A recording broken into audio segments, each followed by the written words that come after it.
Today I'll be sharing my easy monkey bread recipe. The ingredients that you'll need is 3/4 cup sugar, 2 teaspoons ground cinnamon, 4 cans of biscuits, a half a cup of butter, and a half a cup of light brown sugar. You'll also need a couple of utensils, a fluted pan, a large knife, a spatula, a whisk, and a saucepan.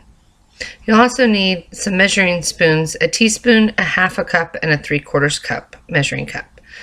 First, preheat your oven to 350 degrees. Lightly spray your fluted pan and set it aside. The next step is you'll cut each of your biscuits into 4 pieces. It'll be tempting to stack biscuits on top of each other to cut them, but it's best to cut each biscuit individually. That way they don't stick together. You'll then mix your sugar and your cinnamon in a Ziploc bag. Shake it up real nice so everything's nice and mixed up. Then I like to add just a couple of pieces of biscuits at a time so that it doesn't stick together. So add those to the bag, seal it up, and shake it.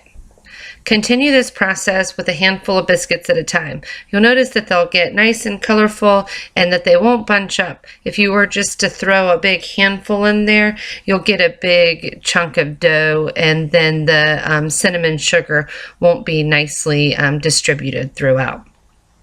So this takes a little bit of time, but it'll be well worth it. So once you're done, you'll see your bag is full of nice, colorful, cinnamon-covered biscuits. You'll then place all of those pieces into your fluted bundt pan, and then I will go to the stove, and on medium heat, you're going to melt your brown sugar and your butter. I use Bluebonnet butter. You can use whatever butter you want. I do use my whisk to mix up the brown sugar and the butter together. You're not making a toffee. You're just melting the butter and the sugar together. And then you'll get this nice caramel color. Once it's all nice and melted together, you'll then pour it over your biscuit pieces. You can just pour it over evenly, but don't worry about that too much because once it gets in the oven, it'll get all bubbly and everywhere. So stick that in the oven for 40 to 45 minutes, and then when you're done, you'll have a nice monkey bread. So after 45 minutes, your monkey bread will be ready. I take it out of the oven and I place a dinner plate on the top. I then turn it over, and I use a knife to take the fluted pan off of the monkey bread. You're going to want to put that pan in soapy water as soon as possible because it will harden up.